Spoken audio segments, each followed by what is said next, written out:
नमस्कार, आप देख रहे हैं प्रदेश का नंबर 1 और सबसे भरोसेमंद news channel India news Haryana और मैं हूं आपके साथ आयुष चित्रांश। कृषि कानून के विरोध में जारी किसान आंदोलन को 76 दिन बीत चुके हैं और पंजाब हरियाणा समेत कई राज्यों के हजारों किसान राजधानी दिल्ली से सटे बॉर्डर पर डटे हैं। मांग पहले दिन से ही वही है, सरकार कृषि कानून को रद्द करे। हालांकि अब खापों के समर्थन के बाद आंदोलन तेज होता हुआ नजर आ रहा है। मंगलवार को भी कुरुक्षेत्र में महापंचायत हुई और महापंचायत के मंच से राकेश टिकैत ने फिर से साफ किया कि जब तक कानून वापस नहीं होते हैं पीछे नहीं हटेंगे। टिकैत ने ऐलान किया कि इस बार तो दिल्ली में 4 लाख ट्रैक्टर आए थे, लेकिन अगली रैली में 40 लाख ट्रैक्टर शामिल होंगे। वहीं मुख्यमंत्री मनोहर लाल ने किसान नेताओं को हरियाणा को कुरुक्षेत्र न बनाने की नसीहत दी। मुख्यमंत्री ने कहा कि टिकैत यूपी के किसानों को समझाएं, हरियाणा के किसान खुशहाल हैं। तो आज की बड़ी बहस में सबसे पहले मुख्यमंत्री मनोहर लाल के उस बयान को सुनवाते हैं, फिर टिकैत की प्रतिक्रिया भी आपको सुनवाएंगे। प्रधानमंत्री जी ने जैसे कहा है कि ये तीनों कानून बहुत ही सोच समझ करके किसानों के हित के लिए बनाए गए हैं, लेकिन कुछ ऐसे फ्रस्ट्रेटेड नेता हैं जिनकी मंशा कुछ और है। वो किसानों के हित के लिए कोई बात नहीं कर रहे, बल्कि अपनी कुछ उनके स्वार्थ हैं, अपने कुछ हित साधने के लिए किसानों का कंधा वो उपयोग कर रहे हैं। और चाहे वो चरहुणी हो, चाहे वो राकेश टिकैत हो, राकेश टिकैत को अगर समझाना ही है किसानों को तो उत्तर प्रदेश में जाकर के समझाएं। हरियाणा में आकर के कुरुक्षेत्र क्यों बना रहे हो? तो हरियाणा में किसान जो हैं वो ठीक है, सुखी हैं, लेकिन कुछ एक लोग ऐसे हैं जो बहकावे में आए हुए हैं। उनके लिए भी हम अपील करते हैं कि वो बैठ करके और बातचीत करें। पॉइंट टू पॉइंट बातचीत करने के बाद, क्लोज टू क्लोज चर्चा करने के बाद अगर सरकार को लगेगा कि कुछ चीज़ें ठीक करने की हैं तो निश्चित रूप से ठीक करेंगे। और हम तो हरियाणा में चाहे वो प्रोक्योरमेंट है उसके ऊपर भी हमने पूरी फसलें जो पिछले प्रोक्योरमेंट सीजन में प्रोक्योर की हैं, आसपास के प्रांतों ने किसी ने भी नहीं की। देखिए, जो लाल किला की जो घटनाएं हुई हैं, उन घटनाओं में दिल्ली पुलिस ने जिन लोगों के खिलाफ एफआईआर की है, जिनके खिलाफ एक्शन लेने हैं, वो उनको पकड़ रहे हैं और जो भी बचे हुए होंगे निश्चित रूप से वो भी पकड़े। तो कुरुक्षेत्र महापंचायत के मंच से राकेश टिकैत ने क्या कुछ कहा, आइए आपको वो भी सुनवाते हैं। आंदोलन को सपोर्ट करते रहे, जिस तरह से खाप पंचायत हरियाणा, उत्तर प्रदेश सपोर्ट कर रही है, और जब जब भी देश में आक्रमणकारी आए हैं, खाप पंचायतों ने हमेशा अत्याचार के खिलाफ लड़ाई लड़ी है। ये भी अत्याचार है, खाप पंचायतों का यहाँ पे साथ चाहिए। हमको हाथ उठाकर आश्वासन दो कि खाप पंचायत हमको पूर्ण रूप से सपोर्ट करेगी आंदोलन को। जो नौजवान हैं उनसे चाहते हैं कि गुस्सा छोड़ दो, गुस्से का काम नहीं है। अपने खेत की मिट्टी से अपने शरीर का कांटेक्ट करवाओ, और जो बच्चा अपने खेत में नंगे पैर नहीं जा सकता वो जमीन बेचेगा। अपने खेत में नंगे पैर जाना सीखो, अपने खेत की मिट्टी को अपने शरीर का लगाओ, उससे बॉडी कांटेक्ट करो अपना, जमीन और जमीन बच सकती है। जब तक उस जमीन से आपका लगाव नहीं होगा जमीन नहीं बचनी। जिस बालक को गोबर से बदबू आती होगी वो खेत बेचेगा। गोबर से बदबू नहीं आनी चाहिए, पशु से बदबू नहीं आनी चाहिए, हमारी मिट्टी से सुगंध आनी चाहिए। उस मिट्टी को अपने घरों के मंदिर, गुरुद्वारों और पूजा स्थानों पर रखो, अपने खेत की मिट्टी और जल को, जब भी ये बच सकता है। आप जानते हो हमने एक आवाज वहां के संगठन ने दी कि पानी चाहिए। वो इसलिए मांगा था कि वहां का पानी काटा गया, वहां की बिजली काटी गई, वहां की सुख सुविधाएं काटी गई। युद्धवीर सिंह और सब लोग उस दिन वहां पर थे। हमने कहा कि गांव का आह्वान करा कि पानी चाहिए, गांव का पानी चाहिए। ट्रैक्टर लेकर जब लोग आएंगे तो बैरियर तोड़ने का काम करेंगे, गांव के लोग आगे बढ़ने का काम करेंगे। हमने कोई पाप नहीं करा, कोई पाप नहीं हमने करा। आप आगे बढ़ो, आंदोलन को सपोर्ट करो, वहां पर जिस चीज की जरूरत हो उस चीज की वहां पर जरूरत पहुंचाने का काम करो। वहां पर लस्सी से आंदोलन चलेगा, ये दाल रोटी से आंदोलन चलेगा। भंडारे जितने हैं हमारे उनको मजबूत दो, उनको पीछे से सपोर्ट आप करो। बातचीत सरकार को करनी होगी। हमने हर बार कहा है कि सरकार को बातचीत करनी है। हमारे जत्थेबंदी हैं, हमारे 40 लोग हैं, आप उनसे बात करो। जो फैसला वे करेंगे हम उस फैसले को मानेंगे। तो सभी जो यहाँ पे खाप के लोग आए, सभी यहाँ पे गांव के लोग आए, उन सब का बहुत बहुत धन्यवाद। जितने मेरे नौजवान साथी आए, पत्रकार बंधु आए, और जिस हिसाब से हरियाणा में मीटिंगें हो रही है, अब हमारा अगला टारगेट राजस्थान है, हमारा टारगेट महाराष्ट्र। तो चलिए आज की बड़ी बहस की शुरुआत करें, लेकिन उससे पहले आज की बड़ी बहस के अहम सवाल उस पर भी नजर डाल लेते हैं। आज की बड़ी बहस का पहला सवाल यह है कि महापंचायत से क्या कृषि कानूनों का समाधान निकलेगा, क्योंकि एक के बाद एक राकेश टिकैत आप देख रहे हैं महापंचायत कर रहे हैं। दूसरा सवाल यह है कि क्या फिर से ट्रैक्टर रैली की तैयारी में किसान हैं, क्योंकि ये बात भी राकेश टिकैत ने कही है। तीसरा सवाल यह है कि हरियाणा को आंदोलन का कुरुक्षेत्र बनाया जा रहा है, ये बात मुख्यमंत्री ने कही है।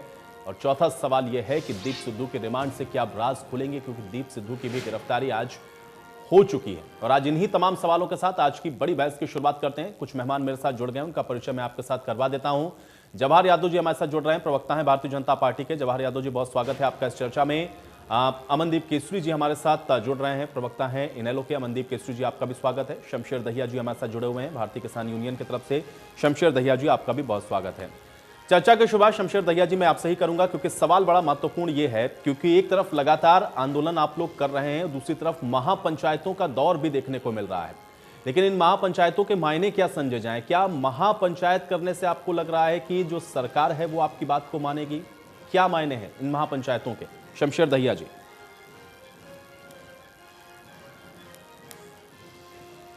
एक्चुअल महापंचायतों के मायने ये हैं, सबसे पहले आंदोलन को कुछ संगठन लेकर के चले हैं। संगठन लेकर के चले हैं और वो संगठन बॉर्डर पर हैं, किसान भी साथ में हैं। और सरकार इस आंदोलन को इतना सरकार ने लंबा बना दिया, क्योंकि लंबा नहीं बढ़ाना चाहिए था, किसानों की बातों को मानना चाहिए था, वार्ता में कोई ना कोई हल निकालना चाहिए था।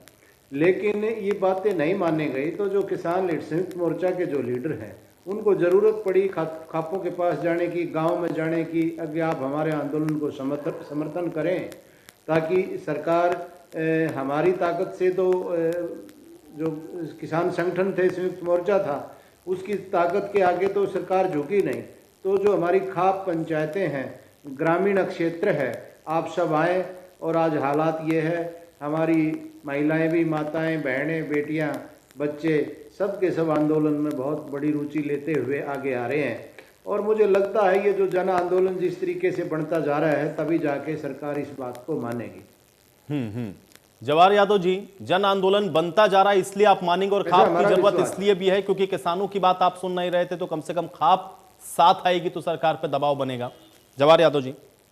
देखिए, दहिया जी ने कहा कि सरकार झुक नहीं रही, सरकार को झुकाना है, इसलिए खाप पंचायतों को भी निकालो। हम भी तो यही कह रहे हैं कि कृषि कानून पे बात कर लो, हम तो वो तो करनी नहीं है। हम कह रहे हैं बिंदु अनुसार बात कर लो, वो करनी नहीं, क्योंकि मंशा क्या है? मंशा ये है कि सरकार को झुकाना है, ना कि कृषि कानून है। इनकी नैतिकता कहाँ चली गई थी? राकेश टिकैत की, जब इनके पिताजी 1998 में इन्हीं मांगों को लेकर बोट क्लब पे बैठे थे, लाखों लोगों को लेकर, ये आदमी अपने पिताजी का भी नहीं हुआ। उन्होंने जो मांग की, और 2008 में खुद किसान यूनियन ने ये कहा कि किसानों को ये अधिकार मिलना चाहिए कि मंडी के बाद भी ये विकल्प दे सके। ये किसने कहा? ये किसान यूनियन ने कहा। मैं 2008 को कोट करके कह रहा हूं। मैं 1998 में महेंद्र सिंह की टिकैत की मांगों में प्रमुख मांग को बता रहा हूं। फिर खुद राकेश टिकैत जी ने कहा, जब ये कृषि कानून तीनों हुए, तो उन्होंने कहा कि ये कृषि कानून ठीक है और हमारी वर्षों पुरानी मांग पूरी हो गई है। परंतु जैसे जैसे समय बदला, जैसे जैसे इसमें राजनीतिक मंशा पलती रही, वैसे वैसे लोगों ने इसको एजेंडे के रूप में काम करना इस्तेमाल किया। आज ये किसान आंदोलन क्या बन के रह गया? दो जमातिये कौन?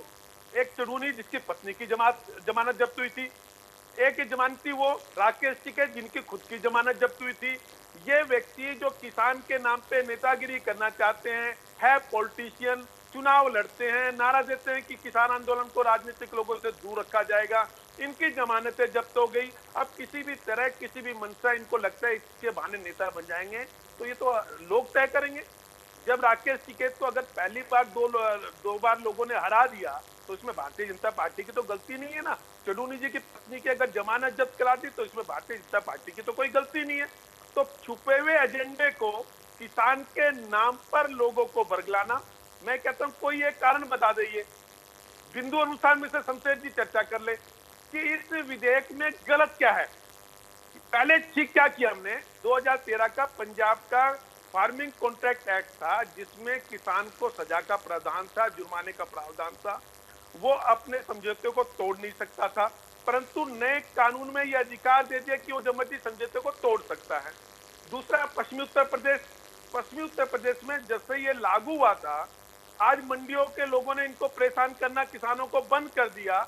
जो पिछली बार 1.5 लाख क्विंटल या टन, मुझे एग्जैक्ट फिगर नहीं था, जो गुड़ बना था, इस बार वो 2.5 लाख बन गया। और इजीली है, खुद एक किसान नेता ने कहा, जिन्होंने महेंद्र सिंह टिकैत के जो सहयोगी रहे, उनके मंचों का संचालन करते थे, उन्होंने कहा महेंद्र सिंह टिकैत तो इस मांग के लिए अपना जीवन खपा दिया। और उन्होंने राकेश टिकैत को डिबेट में लताड़ा था कि तुम किसानों का अहित कर रहे हो। आज किसानों को आजादी मिली है। और दूसरा, मेरे मित्र बैठे हैं, इन लोग के भी मित्र बैठे हैं, कांग्रेस के मित्र नहीं है तो जुड़ेंगे। शमशेर सिंह दैया हरियाणा के है। कब किसान अच्छा था? मैं आपको एक लाइन में बताऊंगा। भूपेंद्र सिंह हुड्डा जी ने कहा कि मेरे समय में किसान आंदोलन क्यों नहीं होते थे। मैंने तो मूल्यांकन किया कि वास्तव में भूपेंद्र सिंह हुड्डा जी ठीक कह रहे हैं कि जब किसानों को 2 रुपए के 5 रुपए के चेक मिलते थे, अधिकतम खराब हो जाए, मान लो पूरी फसल खराब हो जाए, तो 1 एकड़ पे अधिकतम मुआवजा था 6,000 रुपए। स्वामीनाथन की रिपोर्ट ने कहा 6,000 की जगह इसको 10,000 करना चाहिए।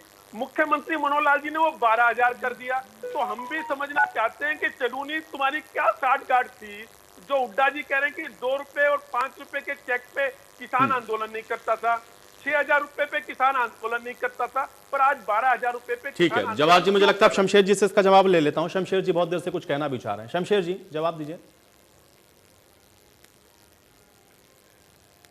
जी, सबसे पहले तो मैं ये बताना चाहूँगा, ये आंदोलन गुरनाम चढ़नी और राकेश टिकैत का नहीं है।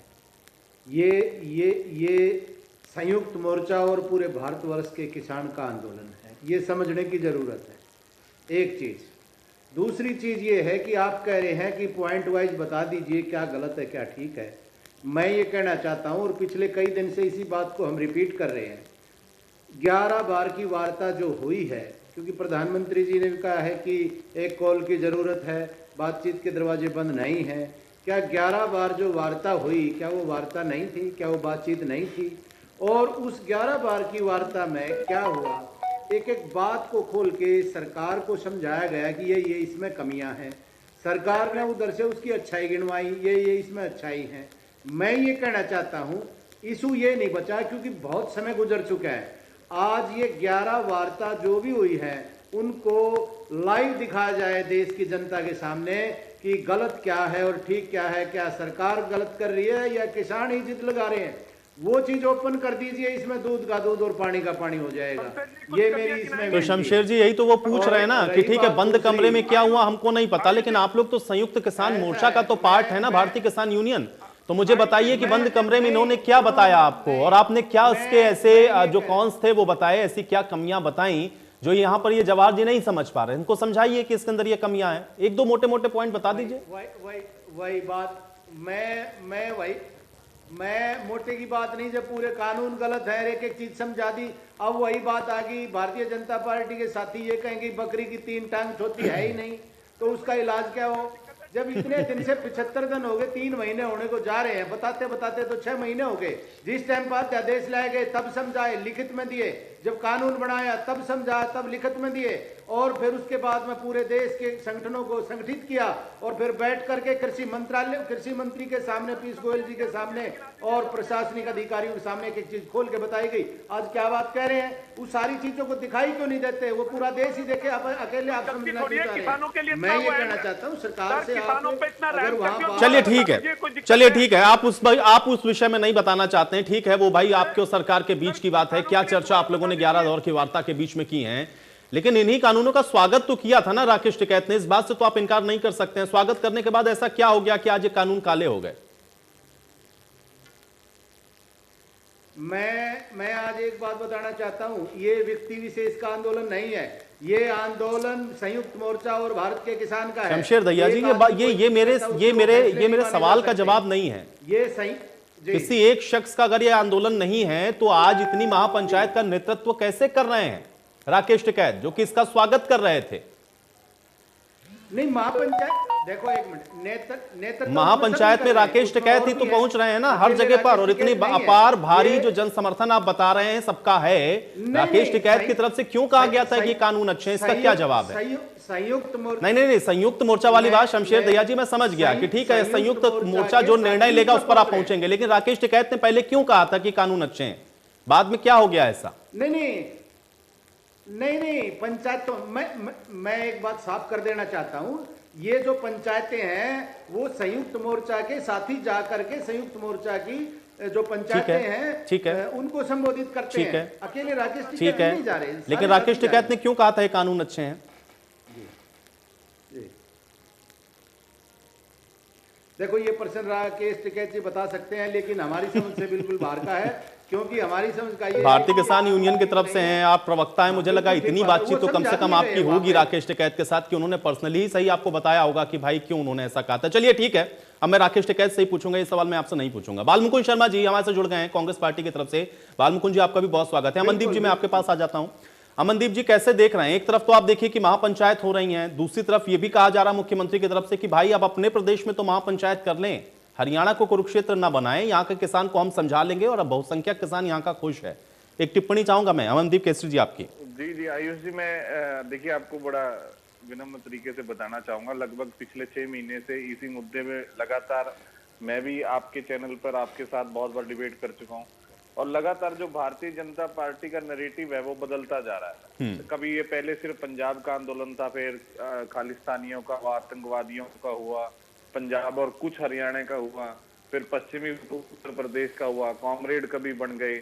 आज मुख्यमंत्री जी कह रहे हैं कि केवल हरियाणा में महापंचायतें हो रही है, जबकि उत्तर प्रदेश महापंचायतें, राजस्थान की महापंचायत को दिख नहीं पा रही, या फिर इंडिया न्यूज उनको दिखा नहीं पा रहा। तो मैं इस पे ज्यादा समय नहीं खराब करना चाहूंगा कि ये भाजपा का तरीका है हमेशा से जो मुद्दा है उस पर बात ना करके कोई दूसरा चीज छेड़ देनी। ये तो भाजपा की रगों के अंदर बैठा, जैसे मेरे साथी जवाहर यादव जी कह रहे थे, बिल्कुल मेरा झूठ ये बोल रहे थे कि अगर मैं इनसे ये काउंटर सवाल ये करता हूँ सर, रेट्रोस्पेक्टिव में आयुष जी आप भी बताना, चलिए मान लीजिए किसान यूनियन के नेता झूठ बोल रहे हैं, तो आप समझा दिए ना देश के करोड़ों किसानों को, आपके पास इतना तंत्र है, आप क्यों नहीं समझा पा रहे? जो लोग हजारों सालों से खेती से जुड़े हुए हैं उन लोगों को आप यही नहीं समझा पा रहे कि ये आपके कैसे फायदे में है? आपने जवाहर यादव जी ने तो नहीं खेती की, जिन्होंने कानून बनाए मंत्रिमंडल ने उन्होंने कभी खेती नहीं की, और वो कह रहे हैं कि कृषि के ये तीनों कानून जो हैं किसानों के बड़े ज्यादा फायदे के हैं। तो समझा दीजिए, कौन रोक रहा है आप लोगों को?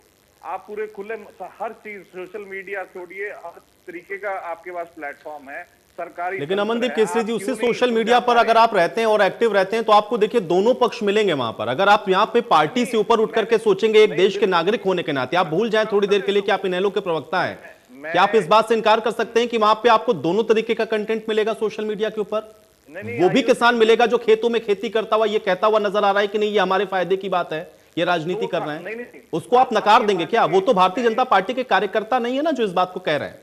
नहीं, तो फिर वो दिखाइए कहाँ पे आप ये चीज तो मानेंगे कि बहुत बड़ा समर्थन जो इन कानूनों के खिलाफ है, और अगर कोई पक्ष में भी होगा तो बहुत थोड़े लोग हैं, क्या इस चीज को नकार सकते हैं आप किसी मीडिया प्लेटफॉर्म? यही तो मैं कह रहा हूं ना अमनदीप केसरी जी, ये कैसे निर्धारित करेंगे, ये कैसे निर्धारित करेंगे 130 करोड़ के देश में कि बहुसंख्यक किसके साथ है, अल्पसंख्यक किसके साथ है? आप देखिए आपके सामने जिस तरह से लोग सड़कों पर आ रहे हैं, क्या आप निकलना चाहेंगे अपने घरों से? आप आरामदायक अमनदीप केसरी जी, इसलिए मैंने कहा ना पार्टी से ऊपर उठकर अगर आप इस बात को कहेंगे तो फिर मैं आपको इसका जवाब दे सकता हूं, लेकिन पार्टी के प्रवक्ता होने के नाते कहेंगे तो हाँ निस्संदेह ये भीड़ बहुत ज्यादा है, निस्संदेह मैं कहूंगा कि ठीक है आप अपने हिसाब से सही कह रहे हैं कि हाँ ये तो पूरे देश के किसान हैं जो सड़क के ऊपर हैं। आप स्वीकार करेंगे कि ये पूरे देश के किसान हैं जो सड़क के ऊपर है? अमनदीप केसरी जी तार्किक बात बताइए, क्या ये पूरे देश का किसान है सड़क के ऊपर? बिल्कुल है पूरे देश का। नहीं अमनदीप जी, अब आपने पार्टी वाली बात की, ये पार्टी वाली बात की, पूरे देश का किसान नहीं है। मैं आपसे तर्क जवाब मांगता हूं, क्या इमरजेंसी के खिलाफ जितने आंदोलन हुए, क्या उससे ज्यादा संख्या जब सड़क पे है? उस समय तो इंदिरा गांधी भी कहती थी कि नहीं लोग मेरे साथ हैं, तो क्या रिजल्ट निकला उसका? आप पूरे 1920 से लेके असहयोग आंदोलन से लेके अभी तक आंदोलनों का जो इतिहास उठाइए, जिस तरह से लोग जन समर्थन देते हैं, आप कैसे कह सकते हैं कि बहुसंख्यक लोग इसके खिलाफ है, नहीं है। मैंने ये नहीं कहा अमनदीप जी, मैंने ये बिल्कुल नहीं कहा कि बहुसंख्यक लोग इसके खिलाफ हैं। मैंने कहा कि ये निर्धारित कैसे करेंगे कि ये जो बाहर हैं यही बहुसंख्यक हैं, क्योंकि आपका तर्क जवाहर जी के पास यही है ना कि बहुसंख्यक उनके पक्ष में, आप कहेंगे कि आपके पक्ष में, ये निर्धारित कौन करेगा? मैं निर्धारित का तरीका बताता हूं आपको सर। आप हिस्ट्री उठा के देखिए, जो बड़े आंदोलन हुए हैं और उनके अंदर जो संख्या जुलूसों के अंदर हिस्सा लिया है, आज उसको अगर इस आंदोलन से कंपेयर करें तो ये आंदोलन उनकी जो क्षमता के अंदर बहुत बड़ा बढ़ चुका है और उनका रिजल्ट आपके सामने है। हिस्ट्री में वो सारे रिजल्ट हैं कि लोगों ने जब तख्ता पलट किया, जब लोग सरकार के खिलाफ आए, हम उस तो वही तो मैं कह रहा हूं ना मनदीप जी, तो फिर उसके लिए व्यवस्था है, उसके लिए इंतजार करना होगा भाई। सत्ता परिवर्तन कर लीजिए फिर आप। रेफरेंडम एक तरीके का यही होगा ना कि अगर बहुसंख्यक किसान खिलाफ है तो ऐसा सत्ता उसको चाहिए होगी जो किसानों के हित के बारे में सोचे। और अगर ये रिपीट कर जाते हैं तो आप मानिएगा, फिर अगर ये रिपीट कर जाते हैं चुनावों में तो आप मानिएगा फिर इनके साथ थे। आप संविधान ये कौन, यही तो मैं कह रहा हूं ना, या तो आप एक रेफरेंडम कराइए देश के अंदर। ये कहने से नहीं होगा ना, क्योंकि विपक्षी पार्टियां कहेंगी कि पूरा देश सड़क के ऊपर है, सत्ता पक्ष कहेगा कि नहीं भाई बहुत सारे लोग हमारे साथ हैं, चुनावों में हम जीत रहे हैं, वो ये भी एक्सक्यूज इसके साथ देंगे। तो भाई इसका कोई जवाब नहीं है। बात ये है, मुद्दे की बात ये है कि अगर किसानों की समस्या है तो उसका हल हो, लेकिन दोनों तरफ से स्टिकनेस नहीं होनी चाहिए ना, कि वो कहेंगे कि हम वापस नहीं लेंगे, आप कहेंगे कि हमको वापस से कम पे कुछ मंजूर नहीं है। ऐसे रास्ता नहीं निकलता मनदीप केसरी जी। एक पक्ष ये कहे कि आप वापस लीजिए, दूसरा कहे हम नहीं लेंगे। दोनों अपनी अपनी जगह पर अडिग हैं, इसलिए हल नहीं निकल रहा है। बाल मुकुंद शर्मा जी, ये बिल्कुल भी नहीं चलेगा। बाल मुकुंद शर्मा जी, ठीक है, मैंने कहा ना आपके पार्टी प्रवक्ता होने के नाते आप जो बात कर रहे हैं वो बिल्कुल सही है, लेकिन एक किसान होने के नाते, एक आम शख्स होने के नाते अगर थोड़ा सा उससे ऊपर उठ करके देखेंगे तो बहुत सारे तर्क हैं इसके पीछे। बाल मुकुंद शर्मा जी, लोकतंत्र में बाल मुकुंद शर्मा जी, ठीक है, लोकतंत्र ही है, ये लोकतंत्र ही है, इसीलिए सभी को बोलने का अधिकार है। यहाँ सब अपने अपने पक्ष को रख रहे हैं। बाल मुकुंद शर्मा जी, अपनी मांगों का बाल मुकुंद शर्मा जी, मुझे ये बताइए कैसे देख रहे हैं इस आंदोलन को आप? क्योंकि अब तो महापंचायत हो रही है, लेकिन उस पर कहा यह जा रहा है कि भाई जहां से हैं वहां महापंचायत पहले कर लें। बाल मुकुंद शर्मा जी, आप पहले मेरी ये रिक्वेस्ट आपसे है कि ये बताइए कि पार्टी प्रवक्ता के तौर पे बोलना है या एक किसान के तौर पर बोलना है या इस देश के नागरिक के तौर पर बोलना? बाल मुकुंद जी, आपको जो सूट कर रहा हो आप उस तरीके से बोल लीजिए। आप सुनिए, आप मेरा एक निवेदन आपके माध्यम से जवाहर यादव जी से प्रदेश की जनता सुन रही है। आप एक तो ये बताइए कि कुछ ऐसी लिस्ट हो कि ये किसान संगठन हमारे पास आए थे, इन किसान संगठनों ने प्रेजेंटेशन दिया था कि हमारी हालात बहुत खराब हो गई है, हम जो है ना गरीबी रेखा से नीचे जीवन यापन कर रहे हैं, आप हमें ये 3 कानून दे दीजिए। एक तो ये लिस्ट दे दीजिए मुझे। एक आप इनसे पूछिए जो जिन 40 किसान संगठनों से सरकार बात कर रही है, 11-12 दौर की वार्ता कर ली, तो उसके पैरेलल जो किसान संगठन सरकार ने ये दिया कि और ऐसे किसान संगठन भी मिल रहे हैं जो इसके पक्ष में है, सरकार उसकी लिस्ट जारी कर दे कि इसके पक्ष में कौन कौन लोग हैं। तीसरी बात, मैं आपसे निवेदन करना चाहता हूँ, समय समय पर इस देश में संवैधानिक व्यवस्था जब हमारे देश में लागू हुई 26 जनवरी 1950, उसके बाद बहुत बदलाव हुए और बहुत से ऐसे मुद्दे भी हैं जिस पर सरकारें भटकी हैं। वो स्टैंडिंग कमेटी पे भेजा गया है केस, या सर्वदलीय बैठकें भी बुलाई गई हैं, जनप्रतिनिधियों को भी आमंत्रण किया गया, या तो सड़कों पर रायशुमारी हुई है इस देश में। मैं चौथा एक और निवेदन आपसे करना चाहता हूँ, क्या सरकार आज सारे काम व्यापारिक दृष्टि से करेगी या समाज या जनहित में करेगी? अगर जनहित में सरकार कोई काम नहीं करती है, अगर जनता जमीन पे आके आंदोलन करती है, तो मीडिया उस आंदोलन को किस तरीके से प्रस्तुत करता? क्या मीडिया इस तरीके की आवाज रखेंगे कि भाई 2024 के चुनाव तक इंतजार करें, हम लोग जनता इंतजार करे, जनता को ये पता है कि अरे बाल मुकुंद शर्मा जी, मैं प्रैक्टिकल बात कर रहा हूं। बाल मुकुंद शर्मा जी, देखिए सरकार और सत्ता आपने भी चलाई है, अगर लोग सड़क पर आकर के ये कहें कि नहीं आपको ऐसे ही करना होगा तो ऐसे देश नहीं चलता है। बाल मुकुंद शर्मा जी, इमोशन से ऊपर उठ करके देश कैसे चलता है वो आपको बताना पड़ेगा। इसलिए मैंने कहा अगर वो आप ये तर्क गढ़ेंगे कि नहीं यहाँ पे पूरा देश का किसान बैठा हुआ है तो फिर भाई आपको ये बताना पड़ेगा ना, आप कैसे दिखाएंगे, शक्ति प्रदर्शन क्या करेंगे आप? लोकतंत्र के अंदर तो यही तरीका है ना कि शक्ति प्रदर्शन का मतलब आप अपने मत का इस्तेमाल करके ऐसी सत्ता लाइए जो आपकी आवाज को सुनती हो। इसलिए मैंने कहा फिर उसके लिए आपको 24 तक का इंतजार करना पड़ेगा। गलत तरीके से मेरे बातों को आप पेश मत करें बाल मुकुंद शर्मा जी, समझे कि मैंने किस कंटेक्स्ट में उस बात को कहा। बाल मुकुंद जी, मैंने किस कंटेक्स्ट में उस बात को कहा उसको भी समझे साथ में। ठीक है, मैं जवाहर जी से आपकी बात का जवाब ले लेता हूं। जवाहर जी जवाब दीजिए बाल मुकुंद जी की बात का। देखिए, मेरे मित्र कह रहे हैं ऐसी किन लोगों की मांग थी जिन्होंने इसकी कहा कि ये होना चाहिए, तो साथ पूछो ना। आप रोज मिलते हो श्रीमान भूपेंद्र सिंह हुड्डा जी से, इनकी कमेटी की रिपोर्ट ने इस मांगों को आगे बढ़ाया। पूछो भूपेंद्र सिंह हुड्डा जी से, जो 2008 में 5 मुख्यमंत्रियों की कमेटी के इंचार्ज बने थे, कि स्वामीनाथन कैसे हो। पूछो हुड्डा साहब से कि किन, और पूछो दीपेंद्र हुड्डा से, उन्होंने संसद में क्यों बोला कि नाबार्ड की रिसर्च ये बताती है, ये रिसर्च बताती है किसानों का ये तो आपके नेता को मैं बता रहा हूँ। पूछो आप कमलनाथ जी से, जिन्होंने इसके पक्ष में बोला। आज हो क्या रहा आयुष जी, मेरे 2 मित्र हैं, दोनों के अपने अनुभव है। दोनों के अपने अनुभव क्या है, मेरे इनेलो के मित्र हैं, इन्होंने किसान आंदोलन को आज तक कंडेला की तर्ज पे निपटाया है। और जो मेरे कांग्रेसी मित्र हैं, इन्होंने मध्य प्रदेश में मुल्तई में एक झटके में 24 किसानों को गोलियों से उड़ा दिया था, उससे निपटाया है। तो इन्होंने आज तक किसानों के रूप में कभी डील किया नहीं, इसलिए ये ऐसी बातें करते हैं। दूसरा, क्या आज ये कृषि, मैं मान लेता हूँ ये अच्छे बुरे छोड़ दीजिए, क्या आज की डेट में ये कृषि कानून लागू है क्या? 1.5 साल के लिए तो वैसे ही ये कहा जा चुका है कि पोस्टपोन हो गए हैं और कोर्ट के में विषय चल रहा है। जब कोर्ट ने ऑलरेडी इसके लिए कमेटी बना दी है, तो आज की डेट में ये कानून तो कहीं लागू नहीं है। फिर मेरे मित्र से कहना चाहता हूँ कि मेरे मित्र कहते ही, कांग्रेस के प्रवक्ता है, अभी इनको ने कहा जी मैं किस रूप में बोलूं, तो बाल मुकुंद जी आपको ये कहना चाहिए था कि जो आज कैप्टन अमरिंदर की सरकार चल रही है, जिसमें किसान को जेल भेजा जा सकता है, तो मेरे मित्र एक बार राहुल गांधी को ये तो कहते थे कि इस मुख्यमंत्री को या तो इसको ठीक करो या कुर्सी छोड़ो। और दूसरा, हरियाणा के संदर्भ में भी मैं बात कर लेता हूँ। मेरे मित्र बताएं, दोनों की सरकारें नहीं है यहाँ पर कि कितनी फसलें ये एमएसपी पर खरीदते थे, ये तो दैया। लेकिन जवाहर जी, बार बार ये सवाल उठा इस चर्चा के अंदर, मैं चाहूंगा उसका भी साथ में जवाब दे दीजिए, क्योंकि ये कौन निर्धारित करेगा? क्योंकि आप कहते हैं कि देखिए कुछ राज्यों तक है ये किसान सीमित, किसान आंदोलन ये कहता है कि ये पूरे देश का आंदोलन है, तमाम पूरे देश का किसान उनके साथ है। वो अलग बात है कि वो सड़कों पर नहीं है, लेकिन लोग उनको समर्थन दे रहे हैं। अगर पूरे देश का किसान इनके साथ में है, तो आप क्यों कहते हैं कि ये कुछ राज्यों का है आंदोलन? देखिए इस किसान के आंदोलन को, जिसको किसान आंदोलन है, इसका मर्ज समझिए। मर्ज क्या है? मर्ज ये है कि राकेश टिकैत कहते हैं कि मैं ब्राह्मणों का इलाज कर दूंगा, ये इस आंदोलन में सहयोग नहीं दे रहे। उसके अलावा जत्थेदार क्या कहते हैं कि ये 3% है, इनका क्या है, इनका इलाज कर देंगे। उसके अलावा मैं आज अखबार में पढ़ रहा था, शायद वो कैप्टन साहब थे जो पहले देते रहे, वो ये कहते हैं कि किसान आंदोलन के मंच पे कहते हैं कि हिंदू धर्म कोई धर्म होता नहीं है, मैं तो अप्रैल में जाके सिख संप्रदाय को अपना लूंगा।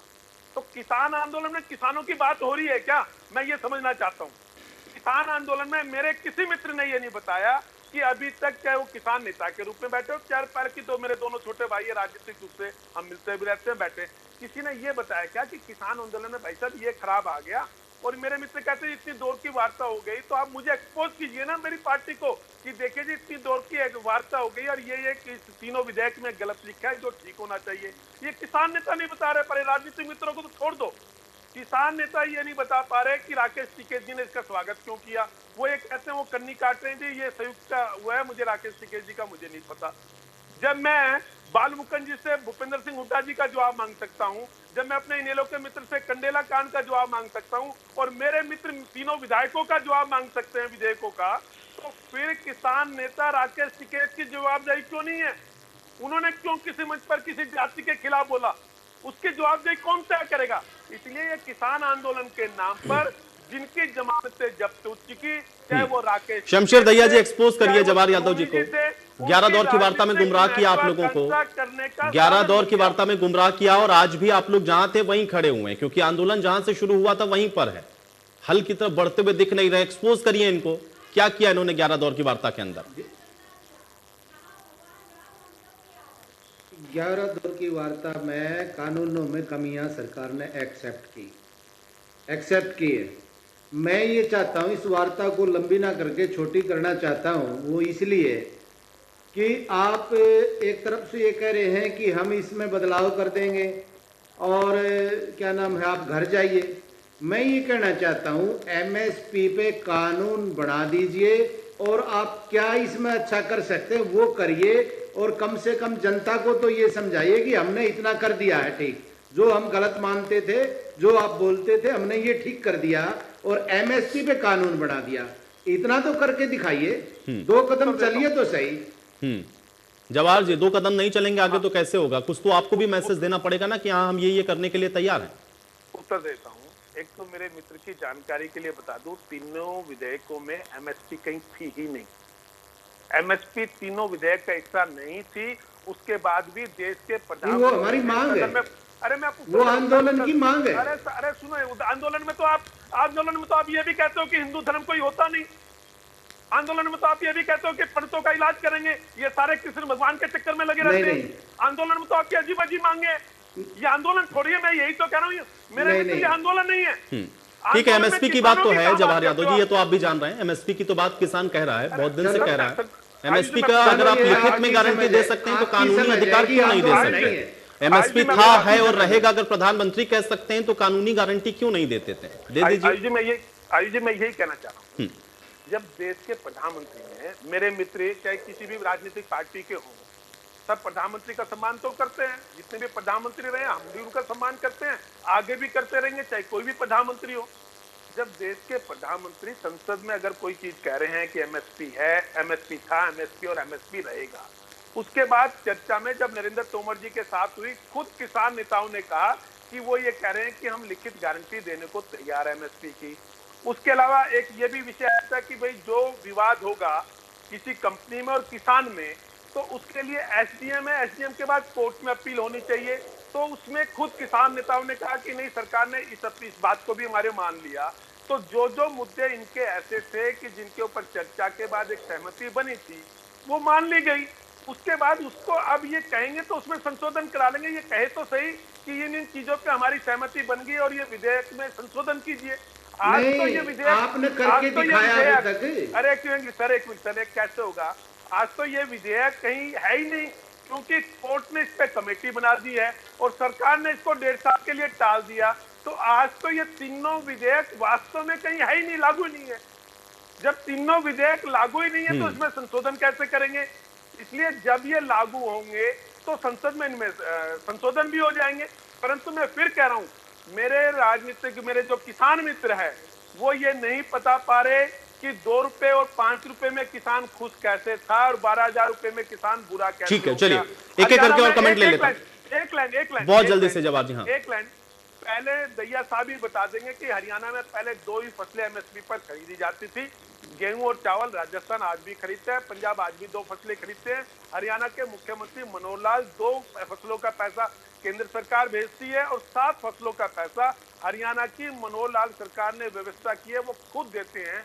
सरसों की संसद की डिबेट बता रहा हूं, कांग्रेस ने उत्तर दिया क्योंकि पहले चौटाला साहब ने कुछ समय खरीदी थी, पूरी मात्रा में नहीं खरीदी। चौटाला साहब ने 2004-5 तक रहे, उन्होंने थोड़ी मात्रा में खरीदी थी। हुड्डा साहब ने 2 साल केवल खरीदी और विधानसभा में ये उत्तर दिया कि सरसों खरीदने से किसानों की सरसों खरीदने से हरियाणा प्रदेश को नुकसान होता है। ये मैं विधानसभा में उत्तर दिया हुआ, उस डिबेट को मैंने जब हमारी सरकार की प्रश्न का उत्तर देते हुए मैंने सुना है। और मैं चौटाला साहब के लिए भी कह रहा हूं कि इनके समय में कुछ फसलें खरीदी गई, मैं उनकी झूठी आलोचना तो नहीं कर रहा। 1-2 साल बंसीलाल जी ने भी खरीदी, परंतु हुड्डा साहब ने आके सारी बंद करा दी। चलिए ठीक है, एक एक करके मैं जवाब लेता हूं। अमनदीप केसरी जी, अमनदीप जी। सबसे पहले जवाहर यादव जी को ये जवाब देना चाहूंगा, जो बार बार वो कह रहे हैं कि उनको नहीं पता लगा, शायद उन्होंने कानून नहीं पढ़े या वो डिबेट नहीं सुनी। जब सरकार पहली बात तो ये मानती है, खुद वो कह रहे हैं कि इसमें जो खामियां हैं वो तो हम दूर कर देंगे, तो यानी खामियां हैं, कानून गलत है। दूसरी बड़ी बात, ये बड़े जोर जोर के चिल्ला जला के कह रहे हैं कि 8 फसलें हमने सरकार ने खरीदी।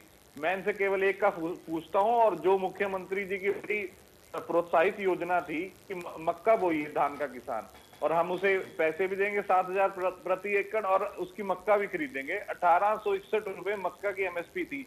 एक दाना पूरे हरियाणा प्रदेश में मक्की खरीदी हो, जवाहर यादव जी बहुत बड़े पद पे भी हरियाणा सरकार में रहे हैं, एक दाना बता दें, मैं जो सजा ये देंगे मैं मानने को तैयार हूँ। ये खोखले दावे, और ये 6 महीने से हमारा भी पागल बनाया हुआ है और जनता भी पागल बनाया हुआ है। हम पागल हैं, यहाँ पे एक एक चीज आपके सामने तथ्य रखते हैं। इतने लाखों करोड़ों किसान पागल हैं, सड़कों पे सो रहे हैं, उनको नहीं पता अपने घर में आराम से सो सकते हैं इस कड़कती ठंड के अंदर।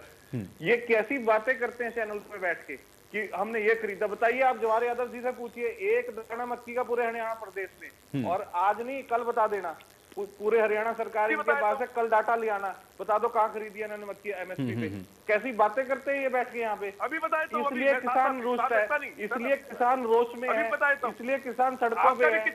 आप ऐसी आपको बचा रखा, अभी बताए तो निपटाए तो बाजरे के साथ क्या किया। ठीक है जवाहर जी जवाब दीजिएगा, मैं एक एक करके कमेंट ले लेता हूं पहले सभी के, मेरे को समय नहीं रहता मेरे पास अंतिम में। ठीक है देखिए जवाहर जी मैं आऊंगा आपके पास, एक बार अमनदीप जी का कमेंट कंप्लीट हो जाए। अमनदीप जी जल्दी से कंप्लीट करें। ये कह रहे थे कि पश्चिमी उत्तर प्रदेश का किसान बड़ा खुश है। अरे भाई पश्चिमी उत्तर प्रदेश की किसान दिखाइए धान कहाँ बेचता है एमएसपी पे। आपके हरियाणा प्रदेश में प्रति 1 एकड़ में 75 क्विंटल धान खरीदी हुई है। क्या प्रैक्टिकली पॉसिबल है 75 क्विंटल 1 एकड़ में खरीदना? आपके हरियाणा प्रदेश में क्या 75 क्विंटल 1 एकड़ में पैदा हो जाती है?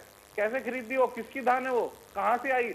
ये लोग कह रहे हैं कि ये कृषि कानून अच्छे हैं, अभी तक इन्हें पता ही नहीं लगा। आप कहाँ सो रहे थे मेरे भाई? नहीं पता लगा तो चलिए वहां एक आप आम किसान भी आपको बता देगा क्या नुकसान होता है, लेकिन आपको तब पता लगेगा जब आप खेती करेंगे। आप छोड़िए इन कब्रों को, आलीशान सरकारी बंगलों को, आइए किसान के साथ खेत में, आपको पता लगेगा। और अगर चलिए जवाहर यादव जी खेतों में जाना पड़ेगा, मुझे लगता है शायद सभी समझ में आएगा। देखिए बाल मुकुंद जी मैं उससे थोड़ा भटका है हमारी जो डिबेट थी। विषय ये है, ये जो खरीद का मामला है या जो भी दूसरे प्रवक्ता साथी कह रहे हैं, ये कहीं न कहीं प्रशासनिक मामला है। हमें जो विधायी शक्तियां जो लोगों ने चुन के इन लोगों को भेजा है और ये जो कानून बना रहे हैं, और जो सत्ता में बैठे लोग, जवाहर यादव जी वैसे बहुत अच्छे मित्र रहे हैं हमारे, लेकिन हम तो जब इनसे तीखे सवाल पूछते हैं। और मित्र तो मैं आपकी भी आपका हूँ। नहीं मित्र तो बहुत पुराने हैं आप, लेकिन जब आपसे तीखे सवाल पूछे जाते हैं आप तो मित्रता तोड़ने पे उतारू हो जाते हो। आप जवाब तो नहीं देते, आप जनता के बीच में जाने की बात नहीं करते, आप हमारे बातों का सीधा जवाब नहीं देते। आप ये बताइए, ये 3 कानून आपने बनाए, मैंने आपसे पूछा था और आयुष जी दोबारा फिर रिपीट में कर देता हूँ, आपने ये क्यों बनाए हैं? इसकी जरूरत क्यों आन पड़ी जबकि देश ठीक चल रहा था? हुड्डा साहब की कमेटी के आप हुड्डा साहब की कमेटी और पंजाब में जो कानून लाए उस पर भी उन्होंने सवाल किया ना, क्योंकि यही तो कॉन्ट्रैक्ट फार्मिंग का एक्ट आप लोग पंजाब के अंदर लेकर के आए ना, उसको तो लोकसभा के अंदर और राज्यसभा के अंदर दोनों जगह यही चर्चा हुई उसको लेकर के। आप भी तो वही चीज ला रहे हैं ना, तो वो अलग कैसे हैं आपसे? मैं आपसे ही पूछता हूँ, आपने बिल्कुल ठीक है। हम तो बहुत पहले कह रहे हैं जो कृषि का विषय है वो प्रादेशिक विषय है, प्रदेश का विषय है, राज्य सूची का विषय है। ये इसको केंद्रीय सूची में क्यों लेके जाना चाह रहे हैं? ये क्यों जबरदस्ती अधिकारों का आनंद करना चाह रहे हैं? पहले भी हमारी डिबेट में बात, मुझे ये तो बहुत विद्वान प्रवक्ता हैं बीजेपी के, ये जवाब दे दे। जीएसटी इन्होंने जब लागू करी तो कलेक्शन सारे हिंदुस्तान का सेंटर पे के पास पावर लेके आए, राज्य इनकी तरफ भिखारियों की तरह खड़े रहते हैं। अब ये राज्य सूची का विषय है कृषि, आप इनकार कर दें, जवाहर यादव जी कर दें, 100% राज्य सूची का विषय है। इन्होंने उसको हड़पने के लिए, अपने अंबानी अडानी जैसे मित्रों को देने के लिए, उसमें भी इन्होंने राज्य सरकारों के अधिकारों का आनंद कर लिया। देश की आजादी में जब कानून संविधान लागू हुआ, राज्य सूची, समवर्ती सूची और केंद्रीय सूची के विषय तय किए गए हैं और उन विषयों को कोई बदल ही नहीं सकता। उसके बाद भी ये इंटरफेरेंस करे हर चीज में। अब राज्य सरकारों ने कानून बना दिया, वहां कोई खरीद के दिखाओ पंजाब में, उसको हम जेल में डालेंगे। तो इससे कम रेट में खरीद के दिखाओ, हम छत्तीसगढ़ में जेल में डालेंगे, हम राजस्थान में जेल में डालेंगे, हम जहां जहां हमारी सरकारें हम जेल में डालेंगे, उनको लागू करके दिखाओ। ये तो विषय राज्य सूची का था। ये जो लोग हैं सत्ता में नए नहीं, बाल मुकुंद शर्मा जी, भाई राज्य का विषय है, ये बात ठीक है आपकी, लेकिन आप जो कानून लेकर के आए जिसमें आपने कॉन्ट्रैक्ट फार्मिंग का एक्ट लाया, जिसमें आप ये कह रहे हैं कि कॉन्ट्रैक्ट फार्मिंग को आप बढ़ावा दे रहे हैं ना, क्योंकि वो एक्ट लेकर के आए, फिर उसी आधार पर किसानों को ये कैसे बता दिया गया कि आपकी जमीन चली जाएगी, जब केंद्र की तरफ से कोई कानून लाया जा रहा है? राज्य वही कानून लाए तो किसानों की जमीन नहीं जाती है, लेकिन केंद्र की तरफ से आता है तो जमीन चली जाएगी, ऐसा कैसे हो जाएगा? हमारे देश की बहुत ज्यादा, और आपके कानून के हिसाब से तो उसमें किसान को सजा का भी प्रावधान है, जुर्माने का भी प्रावधान है। सरकार ये कह रही है, केंद्र सरकार के हमारे कानून के अंदर तो किसानों को हम लोगों ने मुक्त रखा है इन चीजों से, इसका क्या जवाब है?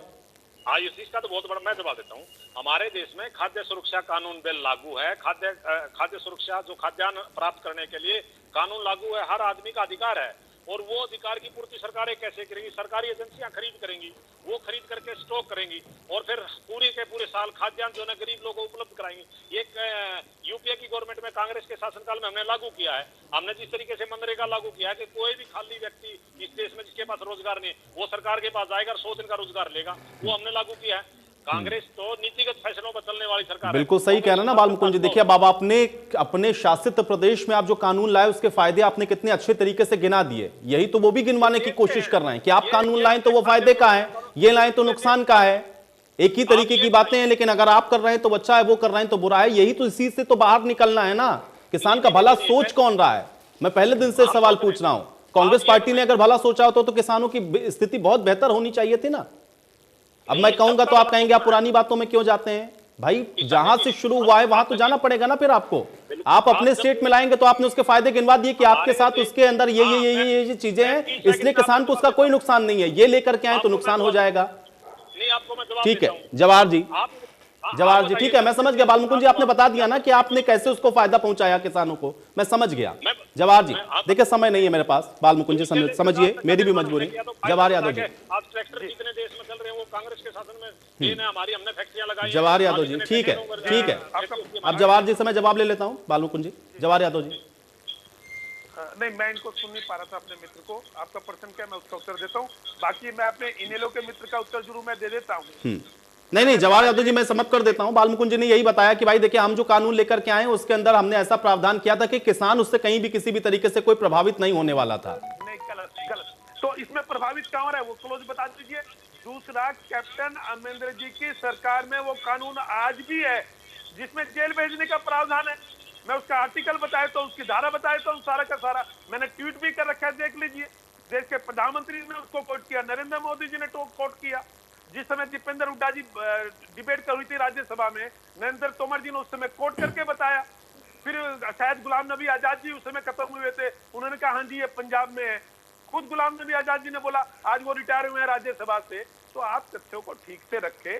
और जहां तक मेरा तो देखिए किसानों से निवेदन है, हरियाणा के किसान सोच ले, आज से 7 साल पहले वो कहां खड़े थे, आज कहां खड़े हैं। पहले उनकी कितनी फसलें एमएसपी पर खरीदी जाती थी, कितना उनके यहाँ मुआवजा आता था, और किस तरह खाद की कालाबाजारी होती थी। ये सब चीजें अगर ठीक हुई है तो जनता हमें दोबारा से अवसर दे देगी, नहीं ठीक होगी हमें बाहर का रास्ता दे देगी। ये तो लोगों ने तय करना है। और आज की डेट में तो ये कानून इंप्लीमेंट ही नहीं है, जो ये तमाशा कर रहे हैं। और फिर मैं कह रहा हूँ आयुष जी, हरियाणा के लोगों से निवेदन है मेरे कि वो इनकी जिनकी जमानतें जब्त हो चुकी, ऐसे जो किसान के नाम पे नेता बनना चाह रहे हैं, राकेश टिकैत और चडूनी, दोनों से बचना चाहिए। ये पॉलिटिकल है, मैं रिकॉर्ड करके बता रहा हूँ, दोनों चुनाव लड़े, बेचारों की मंशा पूरी नहीं हो पा रही। जहां तक किसान की बात है, उनके दरवाजे कभी भी वार्ता के लिए खुले हैं। तो जवाहर जी मैं ये मान लूं ना कि वो सरकारी तंत्र से ज्यादा इफेक्टिव है, जो आप कह रहे हैं कि वो तमाम किसानों को बरगला ले रहे हैं। भले ही वो चुनाव लड़ते हो, लेकिन इसका मतलब ये नहीं है कि उनकी किसानों के बीच में पैठ नहीं। अगर है तो फिर इतने लोग को कैसे इकट्ठा कर ले रहे हैं वो, और कर रहे हैं तो इसका मतलब वो अपनी बात को तो कन्वे कर ले जा रहे हैं। आप लोग वहां पर विफल हो जा रहे हैं। उन तमाम किसानों को समझा दीजिए। राकेश टिकैत तो चंडूनी को छोड़ दीजिए। वो किसान जो महापंचायत से जुड़ रहे हैं, वो किसान जो तमाम सड़कों पर हैं, जो बॉर्डर के ऊपर हैं, उनको ही समझा दीजिए आप। बिल्कुल, आपकी बात से एक लाइन में उत्तर देता हूँ। लोकतंत्र में ये होना चाहिए, परंतु जब भाजपा का व्यक्ति जाएगा तब ये निकल आएंगे लठेत लेके कि किसी की भी कीमत पे गांव में नहीं जाओगे, लोगों को बात नहीं समझाओगे। जब मुख्यमंत्री जाएंगे तो ये गुंडागर्दी करेंगे। तो आज इनकी दिक्कत ये है, इनको पता है अगर लोगों से इनका संवाद बढ़ा तो इनके चेहरे एक्सपोज होते चले जाएंगे, क्योंकि ये गुंडागर्दी है। नहीं तो क्या अधिकार है, मुख्यमंत्री के लोग सुनेंगे, उनसे संतुष्ट होंगे तो ठीक है। अब मैं इसका जवाब शमशेर जी से ले लेता हूं। गुंडागर्दी है कि किसानों तक सही शमशेर बात जी नहीं पहुंचने देना। शमशेर जी जवाब दीजिए।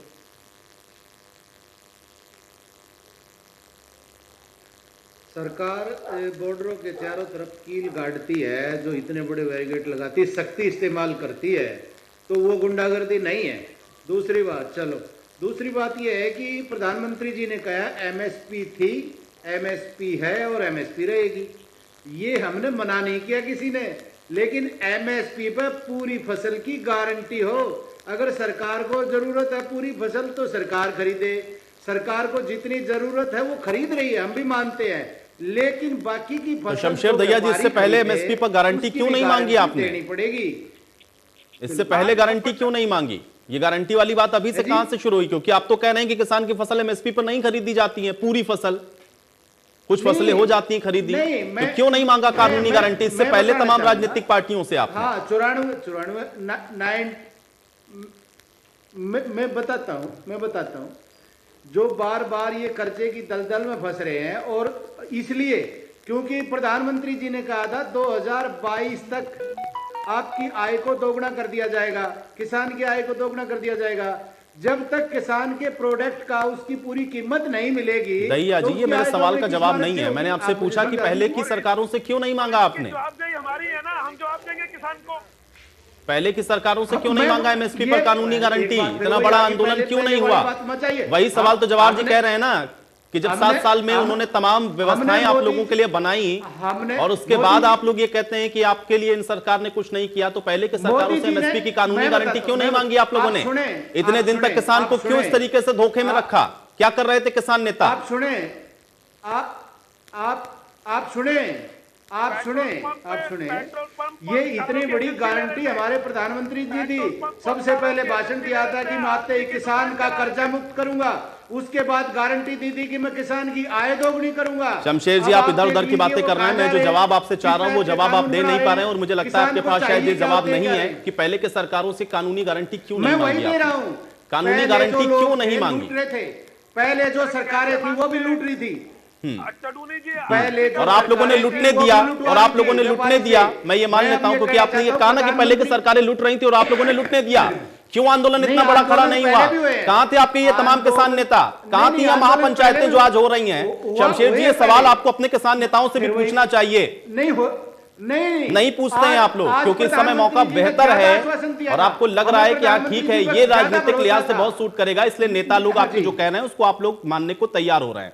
लेकिन समझिए और उससे पूछिए जाके सवाल कि पहले किसानों को उनके हाल पर ऐसे क्यों छोड़ा गया? शमशेर दहिया जी, इसी के साथ चर्चा मैं यहीं समाप्त करूंगा। आप सभी का बहुत शुक्रिया अपना समय निकालने के लिए, चर्चा का हिस्सा बनने के लिए। सवाल आज भी वही बरकरार है कि आखिर इसका समाधान कैसे निकलेगा। आज बड़ी बहस में मेरे साथ फिलहाल इतना ही।